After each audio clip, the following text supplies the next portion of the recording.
Fluid adalah brand skincare yang diluncurkan di 2020. Jadi it was in the middle of the pandemic and honestly it was really challenging. Apalagi sekarang local brand banyak ya, especially beauty skincare. Semakin bagus, quality semakin amazing sekarang bisa diaduakan kan with like international brands. So it was a really challenging moment, but I think it was also a blessing karena kita jadi one of the brands yang stood out in the market. We launched with body care first. We did hands-free, active, jadi skincare that's a little bit different from what you find in the market. A lot of the brands today that you find in the market are maybe cosmetic or skincare for face. We decided to focus on body first, so we actually have things like applicator that you can use like roller on your hand, or there's spray, or if you know our sunscreen, it's like a misty spray. Jadi kita coba pakai inovasi baru yang mungkin will be different and accepting for the market. So yeah. Wow, interesting banget ya. Jadi biasanya kalau skincare itu fokusnya hanya untuk bagian wajah, tapi ingat kulitmu itu di seluruh tubuhmu loh. Yeah.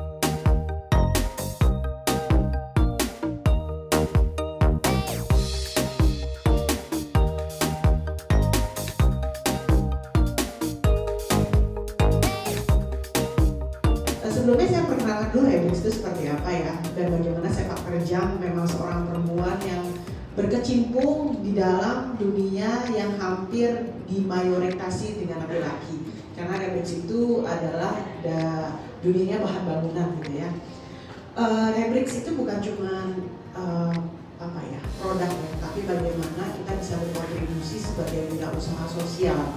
Jadi bukan saja tentang tentang usaha, tapi bagaimana passion saya untuk ikut bagian dari pengembangan masyarakat sekaligus menyelesaikan masalah yang ada di dalam masyarakat. Itu klise ya, tapi sebenarnya itu seperti kayak tujuan hidupnya tuh pengen berkontribusi sebenarnya gitu. Nah, melihat ini sebenarnya ada sedikit keganjalan terhadap sampah plastik di Indonesia sebenarnya ya. Ada data nih Kak Ovi, sebenarnya tahun 2020 aja kita sudah memproduksi sekitar 855 miliar saset. Itu baru saset. Baru saset. Nah, pangsa pasarnya 50% itu di Asia Tenggara, termasuk Indonesia. Nah, saset itu sangat dekat sekali sebenarnya sama ibu-ibu ya. Dari bangun pagi kalau misalnya masak pakai saya sebut brand ya, bumbu penyedap, pakai saset. Kalau misalnya ada bikin kopi, dibungkusnya pakai saset. Gulanya, sabun, kayaknya setiap rumah tangga di pojok-pojok pasti ada saset ya. Tapi ternyata mirisnya di Indonesia cuma 10% saset itu bisa di-recycle. Gitu. Kemanakah semua yang totalnya hampir miliaran produksi itu ya? Ketumpuk. Nah, dari situ saya dan teman saya, kebetulan juga perempuan, co-founder kita Rebrix, Ovi Sabrina, lihat kayaknya ini ada something yang salah nih ya gitu ya.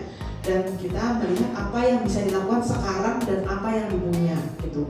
Nah, berangkat dari situ kebetulan kita punya akses untuk membuat bahan bangunan dengan 1,5 tahun tangis dan darah, dan sepertinya para tim kita yang laki-laki kebanyakan gitu ya, menggunting sasetnya, membantu kita merealisasi ide gila para perempuan ini. Akhirnya muncul Rebrix tahun 2018 pas awal mau pandemi.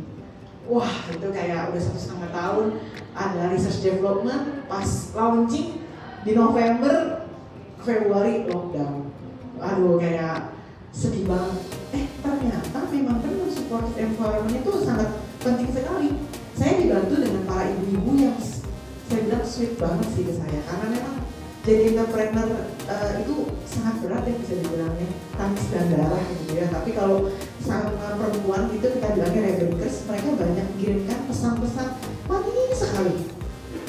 Karena mereka sudah memilah sampah, terus mereka bingung mengirimkan kemana sampah saset ini gitu ya. Akhirnya di awal-awal pandemi kita buka sosial media dan campaign mengumpulkan sampah rumah tangga. Mereka bisa kirimkan kayak note kecil gitu ya, diselipin sampahnya. Ibu terima kasih kasih mengolah sampah kita. Gitu. Oh sulit, sampai sekarang saya masih tajihan. Terus ngirimin kayak body lotion, ada sih body lotion supaya terus hand sanitizer dan kayak banyak ibu-ibu yang datang kayak ke Drop Point kayak wah keren banget, kayak support banget sih, itu kayak wah ternyata nggak sendirian gitu. Itu yang membuat Rabix terus berjalan meskipun challenge-nya ya di dalam dunia pembangunan, sampah, dunia tukang kayak ya adu argumen itu, tapi banyak supportive environment itu penting banget.